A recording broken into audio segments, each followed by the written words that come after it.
Welcome to Exit the Matrix, Stories of Success, with your host, Jane Slack-Smith, where we celebrate the incredible journeys of individuals who've transcended their limitations and achieved extraordinary success.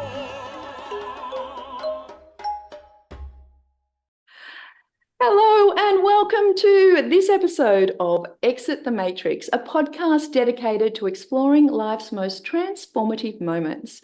Today we are exploring, amongst other things, love. Now, love is a powerful force that bridges our connection to all we desire for ourselves and our world. Whether you are a human being love or a human doing love, our next guest is someone who epitomizes living a life directed by what she loves. And it is my immense pleasure to introduce you to a very special guest today, Nicole Gibson, to Exit the Matrix podcast. Hello, Nicole. Jane, thank you for such a warm introduction. Nice to be here. Now, before I ask you the very first question, Nick, I have done a little bit of research and I have some really interesting information to share with the audience first about the amazing human that you are.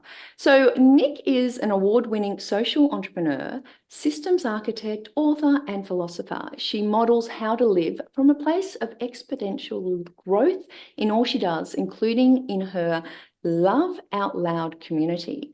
Now, it's impossible to put one label on Nick. However, she prefers to be seen as an unstoppable message of love and human potential, impacting millions of people worldwide with her unconventional models of community development and transformation, which now even crosses over to technology. Nick's mission is profound but simple: to bring about a significant shift in human consciousness and actualize a civilization of love by 2030. With a steadfast belief in love's transformative power, Nick crafts unique solutions to modern entrepreneurial challenges, bridging gaps between business objectives and holistic well-being, while cultivating a purpose-driven, resilient, and high-performing organizational culture. She empowers others, especially leaders and entrepreneurs, to leverage love in business to drive sustainable growth. Nick has had an incredible journey to this point, establishing a not-for-profit at 18 after her own experience, which I'm sure she'll share with us. Nick tackled the epidemic of mental health challenges by developing an unconventional model of community capacity building, engaging tens of thousands of young people across Australia, focusing on building emotional infrastructure as a means to curb the rising rates of isolation, suicide, and youth disengagement. After working with 500,000 people in a decade of entrepreneurship and creating a startup to help students and young people develop their business concepts, Nick recognised that there's an undeniable code that serves as a golden thread between all of us. She integrates these observations into the development of a transformative technology to unify the world beyond difference. She has many accolades and awards after completing significant national tour that I mentioned before, with a team travelling across Australia on a bus, visiting isolated schools at the ripe age of 20. She was a finalist for the Young Australian of the Year. She's been listed as one of Australia's top 100 influential women at 21, and shortly afterwards she won the Pride of Australia medal. Now, a couple of fun facts: she left school at 14 to be a rock star, and possibly that's still on the agenda of her goals. She was the youngest Commonwealth Commissioner in history to assist the government with challenges on mental health, and she lived in a van for 2 years while facilitating over 1,500 workshops in 300 communities across rural and remote Australia. Now, with all that said, Nick just lives her message that love can connect us all. She's a human being and a human doing and practicing love daily. But first, let me just share with you a magic moment that recently connected us. So whilst I was crossing a very busy road in inner Melbourne's suburb of Fitzroy recently, I quickly glimpsed someone from the side of my eye that looked a little familiar. And as I got to the Alchemy coffee shop, it struck me, I think I know that face. So I recrossed the road, found Nick in a skate shop. Heads up, one of us has possibly shopped there before for their teenage son, and the other one was buying things for themselves. And I tapped her on the shoulder while she was trying on glasses and said, by some small chance, did I see you on stage in 2018 at the Mind Valley University in Estonia? And she enthusiastically said, yes, stuck out a hand, said, hi, I'm Nicole Gibson. She's someone who just embraces love. She was there on a very fleeting visit from her home in San Francisco. She said yes an hour later when I said, hey, would you join me on my podcast? And here we are. So welcome, Nick. You are amazing. Thank you so much for joining the community here today. Thank you, Jan. So Appreciate that. Look, with all that said, the Exit the Matrix podcast is really about these sliding door moments, these significant challenges and changes, maybe health, maybe opportunity, just seeing something that's different. Can you share with us maybe one or two or three of those kind of sliding door moments for you? Throughout my life, yeah. I mean, I'm a big believer in the butterfly effect. I think every breath, every decision we make has an infinite ripple into the quantum field. That's definitely how I kind of see the makeup of life. And throughout my life, as all of us, there's been an infinite amount of sliding door moments, but I suppose the ones that are really most memorable, and I most likely would have shared this story on stage from memory at Mind Valley when we first met, was the conversation my school principal decided to have with me at 17 years old. I think that was really, it was the first time I had an experience of unconditional love. And because of my life's work ever since, 15 years on, that's really been the message that's driven, and the purpose that's driven all of my crazy entrepreneurial pursuits. So I think that sliding door moment definitely was one of the most significant that changed the trajectory of my life. And what was going on for me at that time was I was in performing arts school, but I was battling with an eating disorder called anorexia nervosa. And because of, I think, the culturescape that we live in, this kind of challenge that I was going through was very confronting for the people around me. And I think what it illuminated for me at that time is the way we relate to vulnerability, actually, culturally. Because unlike maybe someone that's going through a more invisible mental illness like depression or anxiety, in inner scars that you can't see. For me, this was something that was very visible, and what I got to experience was how people related to that. And it taught me a lot about where we're truly at. And it made me ask a depth of question that extended just beyond my own personal experience, which is, if we're afraid to have these really difficult conversations, what other problems in the world aren't we solving? Because what I was experiencing day to day mostly was people's discomfort, their kind of avoidance of having that conversation that I suppose was kind of the elephant in the room as my health got to this point of crisis. But my school principal was this super alpha guy, middle-aged Aussie dude, and probably the last person you would expect actually to put his hand up and say, hey, I want to have a conversation with you. And at the time when he approached me that day at school, my attendance at that time was probably about 15% because my health was in such a critical state. So even the fact that I was at school that day to have that conversation was definitely a sliding door moment. And I remember feeling when he tapped me on the shoulder and said, can you come to my office? Every part of me wanted to run away. Yeah. And I made the decision to follow him and have that conversation with him. And I remember thinking that I was going to get in trouble because that was kind of my mindset at the time was just this shame I was carrying. And the first thing he said to me as I sat down in his office was, I'm not here to make you feel afraid. I just want you to know that you're not alone in going through what you're going through. Which completely interrupted my pattern and my expectation. And after he said that, I actually burst into tears and I cried for about 30 minutes. And he didn't try to stop the crying. He just allowed me to cry. And even that was very transformative. There was no mention of the fact I was clearly dealing with an eating disorder. There was no mention of, mental illness, nothing like that. But just this reinforcement that he was willing to be with me in whatever I was going through. And after about 30 minutes of tears, he asked me a question. He said, "Do you know what my favorite thing to do after school is?" And I shook my head, still crying. And then he said, "I've been an educator for 30 years, and my favorite thing to do every day when I get home from school is to have a beer." And I was pretty confused by this for obvious reasons, thinking like, is this tell me this is the answer to my problems or what? By the way, the prescription is.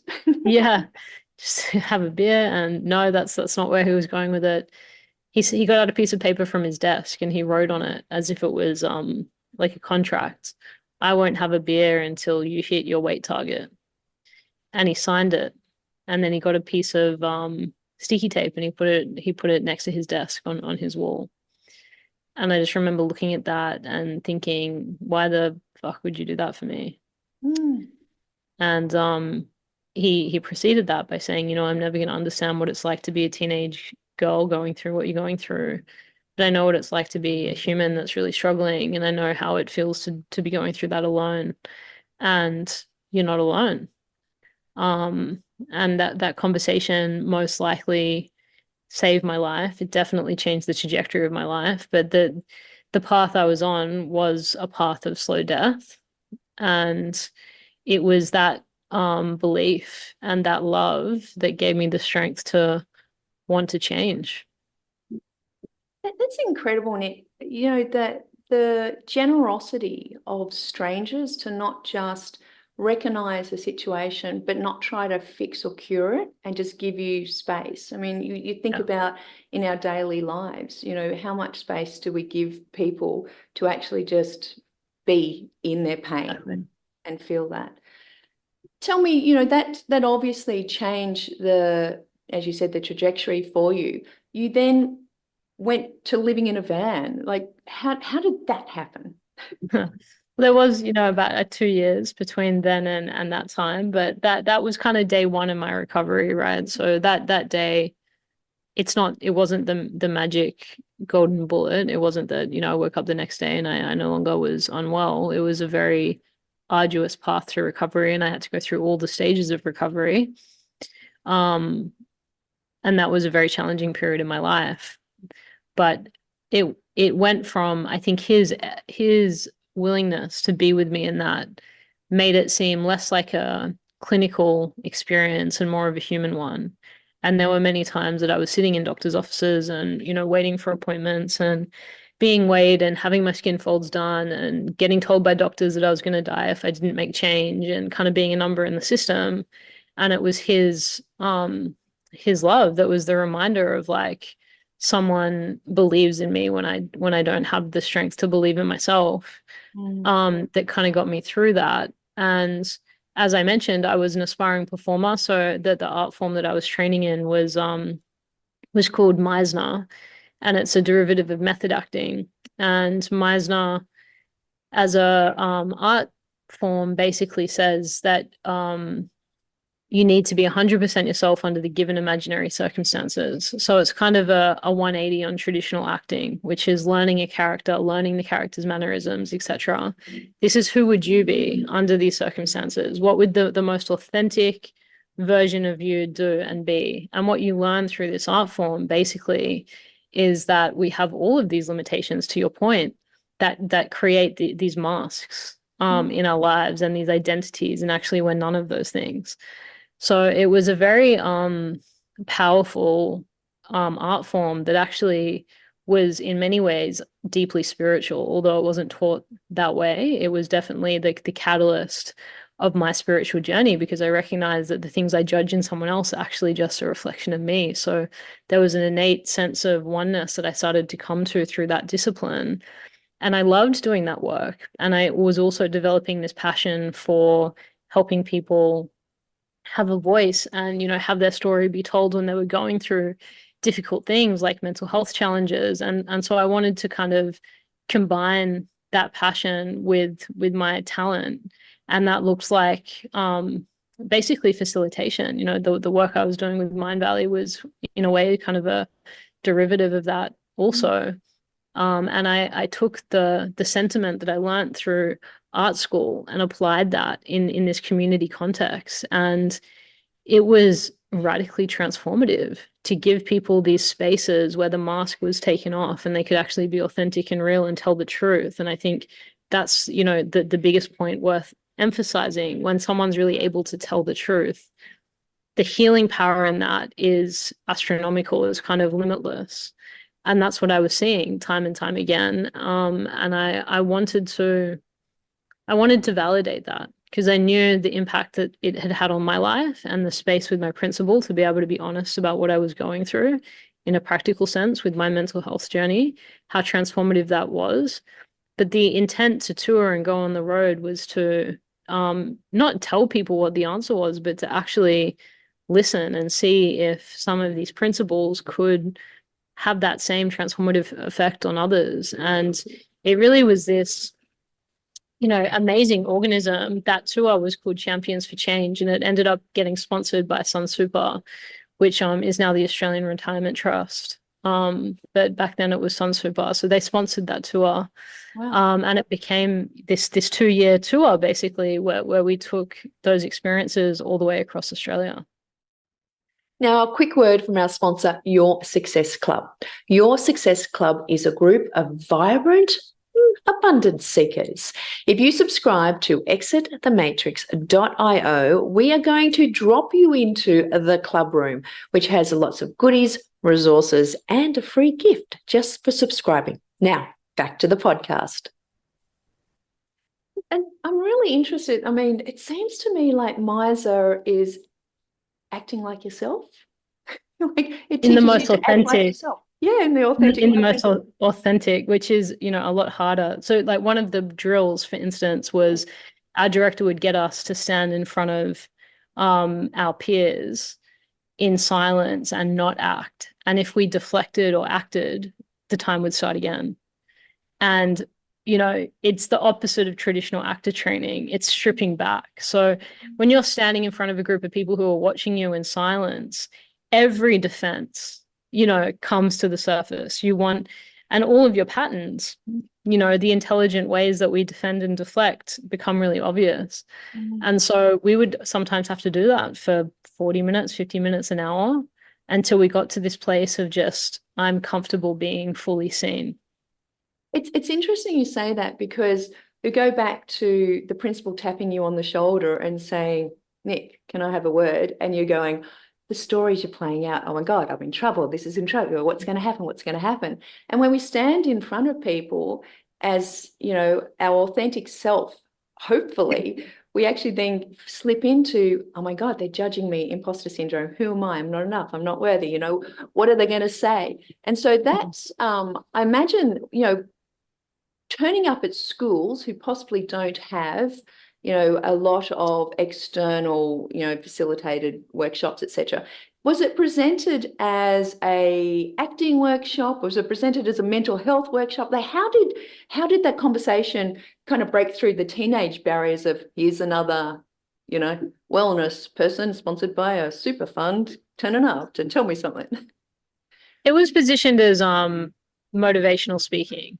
Yeah. So I think it helped that, you know, I was not even 20. I think I was still 19. So I wasn't much older than them. And there was a natural, you know, relatability in that. And the rapport, you know, was very much there. And although like there was this kind of success that was growing behind it of media and the sponsorship, so on, I was very kind of grassroots. I was extremely committed, especially at that sort of tender age. I didn't really understand the rest of it. It's like I had to really grow into my entrepreneurial success. That came later, and it was a very different journey for me as an entrepreneur, actually, because I had a passion and a message, and I was an artist, actually.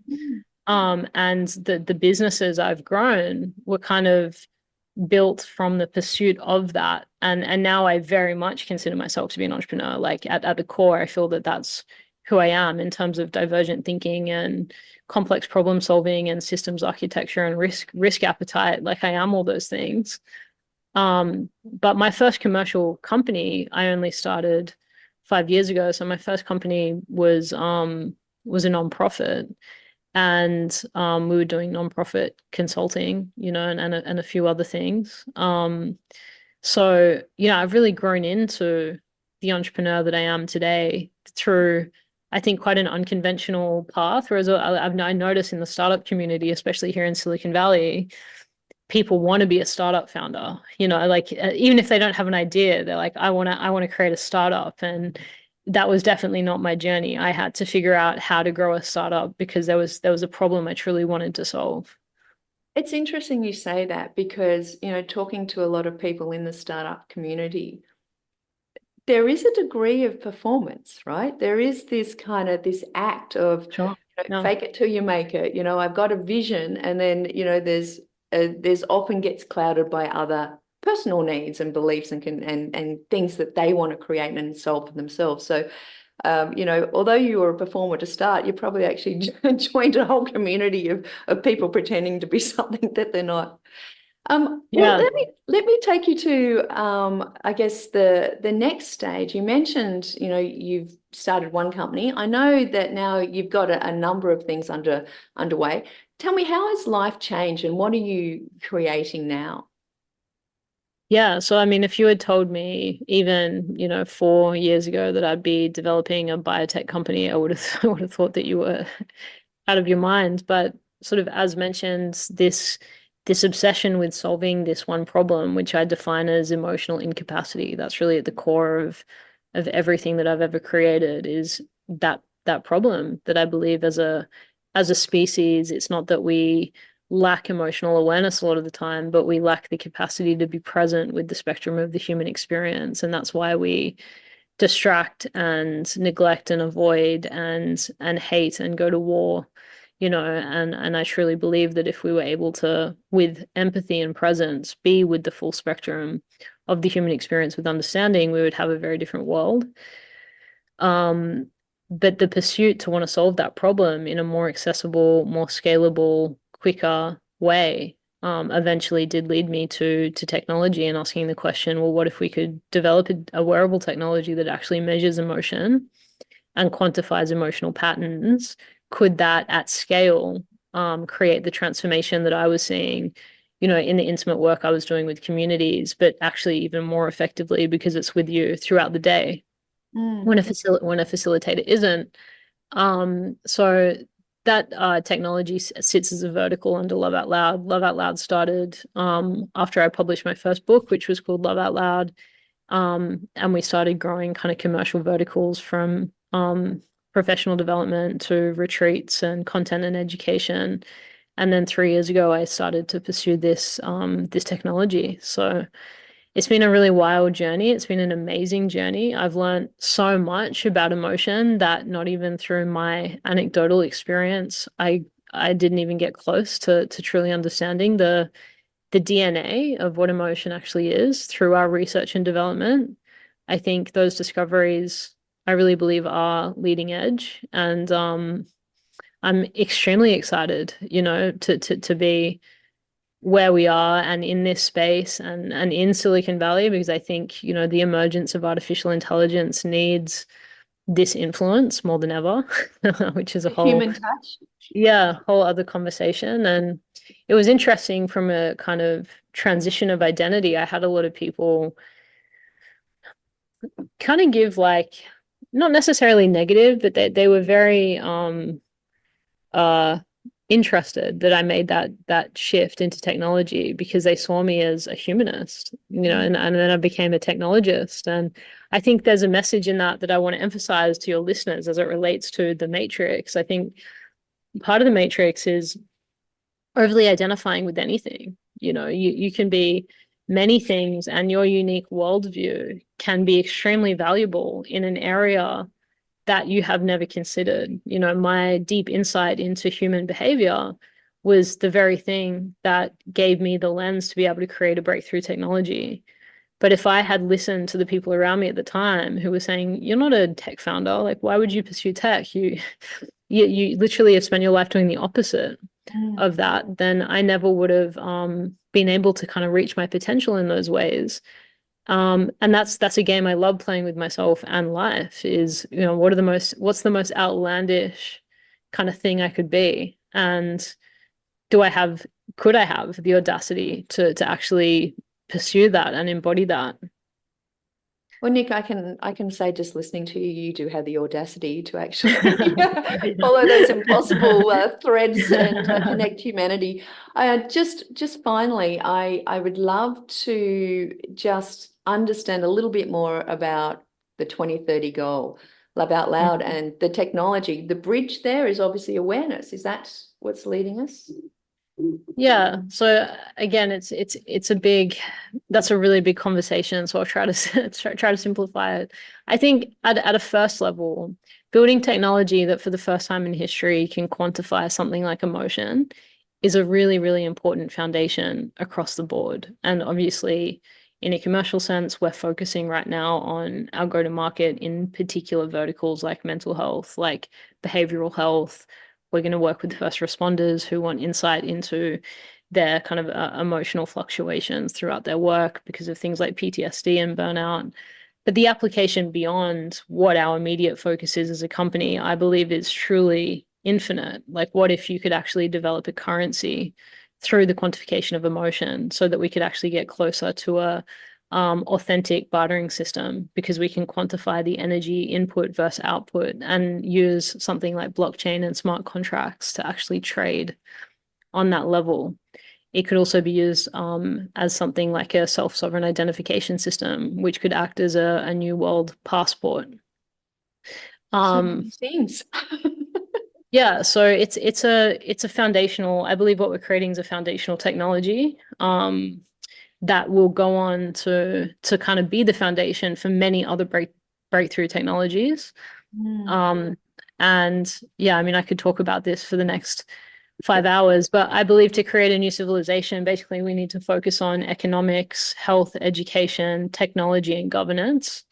And I think that these systems need to be completely reconsidered on every level. And I think we, very excitingly, are finally at a time where that's possible. Yeah. Beautiful. And I think, you know, the fact that there's tools that lead people to be their authentic selves and live with sovereignty and actually understand where they're coming from and how they fit in, and have that opportunity to engage in the world in an infrastructure that actually improves the consciousness and the physical and mental and spiritual environment of where we are is just extraordinary. So exciting. Now tell me, how do people reach out to you? What's the best way for them to connect with you? Sure. I mean, most social platforms you'll find me on. So LinkedIn under Nicole Gibson, my name, and Instagram's Nick Gibson, NIC Gibson _. Or you can just go to my website and most things will be there, nicolegibson.com. We'll put it all down below. And before you go, one fun fact, just for fun, that no one knows about you, or something interesting or super unique. That no one knows about me. Okay. Well, maybe the audience doesn't know about it. Yeah. I mean, there's a lot. I'm a part-time rapper. There you go. Music will be the pursuit after technology, I think. Rockstar. That goal does still stand in your future. That's it, hopefully. Okay, guys. Well, look, that's another wrap for an amazing discussion with Nicole Gibson for Exit the Matrix Stories of Success podcast. And before we go, if you like this episode, just a reminder, we'd be very grateful for a review, 5-star review. Go to Apple, go to the episode, go down the bottom, hit the review section. We'd love that. Let's hack their algorithm and exit that matrix. And for more inspiring stories, head over to exitthematrix.io, subscribe and download your free gift. And as always, we are here to share with you stories of success. Thank you so much for joining us. Thank you, Nick, and it's been great having you here. Thank you.